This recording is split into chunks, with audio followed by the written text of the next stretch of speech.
The one question you should never ask yourself, according to Norman Mailer, is what is the point? And this was something that popped up today that I thought would be sort of a cool thing to discuss. And it is worth pondering. What is the point? And you could apply that to a great number of facets in your life, whether it be the fundamental question of what is the point of us being here, or what is the point of me, I don't know, driving a car versus taking public transit because it's technically cheaper. Well, I'll tell you why, because it's way more convenient, even if it's not as cheap. But I had more of the sort of fundamental aspect in mind that I wanted to talk about. And the reason why this is important to me is because there's this very strong idea now that in order to do anything, and some people may not agree with this, at least this is just my personal experience, but in order to do anything, you have to somehow surpass the achievements and expectations of all that have come before you, which, I mean, if you think about the culmination of human history, that's a pretty tall order. You're asking a lot with that one. So I want to hopefully mitigate that responsibility that you might feel, or that onus that you feel on yourself, that you have to accomplish the greatest thing ever in order to be somewhat noteworthy, right? Again, I know a lot of people probably don't think this way, and I'm actually good for you. That's really great. But for the people that do, this video is for you. I want you to, for a second, conceptualize life in a different way. So one of the things that we're always told is that, well, some people are always told this, that we are important, we're valuable, we are necessary, we have a huge impact on the world around us, which from the surface level is true. It is. But think about it from this moment, or from this perspective for a moment. Imagine if you had never been born, right? It's kind of a weird thing, right? What if I had never been born? Well, how would the world be different? I mean, it would substantially affect the people that are in your immediate life, of course. I mean, if we're going with the you've never been born, they simply wouldn't know you exist, and they'd probably be just doing something else right now. And then depending on how much impact you have on the wider world at large, that ripple slowly diminishes and diminishes, because that's just how life works. You can have a profound impact in one area and maybe not so much in another. And that happens to varying degrees with different people. So if you imagine that scenario, if you had never existed for a moment, you would realize that the world would just keep on going, right? It'd still be rotating, spinning, unless you're, some super deity in disguise that none of us are aware of, then things would pretty much be the same. Hell, actually, using even that example, think about all of the deities in every religion. The earth kept turning whether they were here or not. Oh, take that as food for thought. So anyways, before I get too off into the weeds, I want you to consider that notion for a second as a means by which you take pressure off of yourself.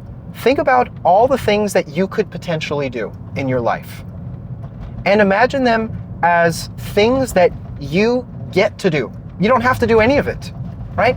There is absolutely no pressure on you to accomplish anything. You don't have to do anything. It is not imperative or paramount that you do anything. Everything is, in a manner of speaking, optional, right? Because if the world keeps turning at the end of the day, then it's something that you get to do. And before you hear this and go, oh, well, why do anything? That's not what I'm saying.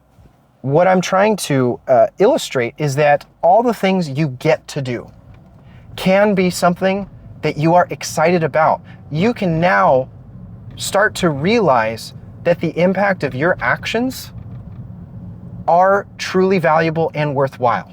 Okay, I know I just kind of like turned the whole discussion on its head by repeating the same thing I said at the beginning, but it's just a shift in perspective. For me, personally, when it comes to all the things that I get to do on a day-to-day basis, I get to teach kids PE stuff. We'll just go with that. I teach PE, and you might look at that on the surface level and say, well, in the grand scheme of things, this guy teaching PE in this city in California, it's like, not even a footnote in the grand scheme of history or anything like that, right? It's not a big deal. It's not the end of the world.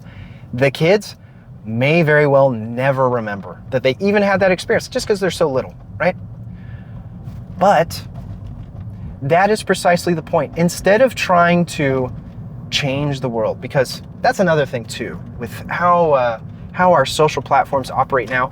If you're not part of some globalized effort to completely move everything, like change everything as it's ever been, then somehow you're not doing enough. This is too much, all right? This is what I'm arguing against right now. I think the most important thing that you can do, going back to my example of teaching, is if just one of those kids has a positive enough experience right now that in 15, 20, 30 years, they make a decision that is beneficial to the good of themselves or the good of other people around them, whether they're aware of it or not. It could be just completely by happenstance. It could be just something subconsciously that was embedded because, I was a good example at one particular point, or I was really patient at one point. I think if everyone shifted their mindsets towards accomplishing those very tiny manageable goals, we would actually accomplish the big, huge changes that everyone is looking for. The real issue is simply a lack of patience and a lack of, maybe it's self-confidence too. I'm going to stick with the patience for a second because we have become so, I'm trying to think of the word right now. We're so used to the idea of things getting faster and better, sooner and quicker. And it's true. I mean, technology nowadays, it's fantastic. I love it. I'm a gamer. I love tinkering with PCs, Macs. I'm starting to get into Linux right now, just to sort of expand my knowledge in that realm. And the means by which you can do those things and the resources for education are better than they ever have been in the scope of human history. I could learn anything I want right now for free on YouTube.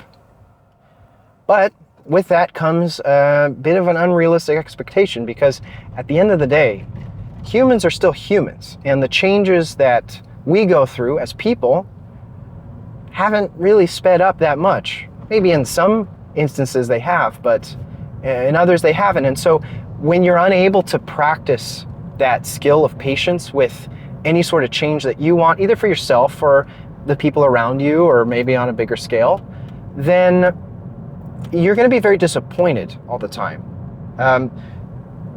You have to reconceptualize everything as being sort of, I get to make a small change here that will hopefully lead to something that I want, but I understand the fact that the world is unpredictable and the consequences of my actions are sometimes unpredictable.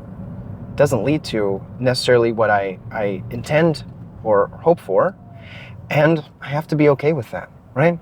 I posted a video a few days ago, and the title of it was, I do not want to work. Now, it's not about me not wanting to work. That's just me making a YouTube title because I know people will click on it, right? The topic is still pertinent. It's not clickbait. But the number of people that commented on it and left remarks talking about me specifically not wanting to work was really interesting because it showed a sense of you reach a certain point in your life and you believe you have so many things understood, figured out, whatever. And then you can sort of identify patterns beforehand. You can recognize them and immediately pass judgment based on those patterns, which in many ways is efficient. It's a way to manage issues and intake information in a way that allows you to move on to the next thing as quickly as possible. But you always need to be gauging whether or not that sort of sensor built into you is accurate or not. And the only way you can do that is by doing the uncomfortable sitting down and watching the whole video, right? And then you'll know if your preconceived notion at the beginning was accurate or not. All right, well, how does this relate to the original point? What's the purpose?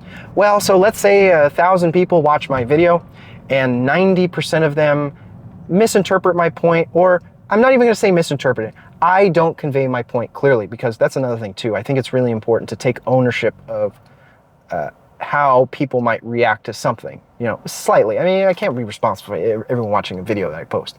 But if people react a certain way, I need to think, oh, okay, well, it might be something that I said here, where, well, falls in line with what I'm saying, is that you need to look inward and go, how can I make adjustments to improve my paradigm and my perspective of the world? All right, that's the side point. The main point is, if 90% of people completely misinterpret the point, or I don't explain it properly, but 10% watch it and go, I took something away from that day. 5% of it decided to subscribe and say, hey, you know, maybe this guy's onto something. And then 1% saw it and was like, oh my God, I figured out what I'm screwing up and now I can do it right. I would have been happy with the 10%, but the 1%, that is like, you know, you might as well be satisfied with the things you're doing, okay? I didn't have to do that. I didn't have to make a video. You don't have to pursue that career you think you're supposed to. You don't have to do any of those things, okay? The reason you do them, or I personally believe should do them, is because you believe they will provide some intrinsic value both to yourself and the people around you. I think that's what's most important. So what's the point? That's the point. Norman Mailer, probably not happy with my answer, but it's the best I got for now. So I hope you guys have a fantastic rest of your week, and I'll see you in the next one.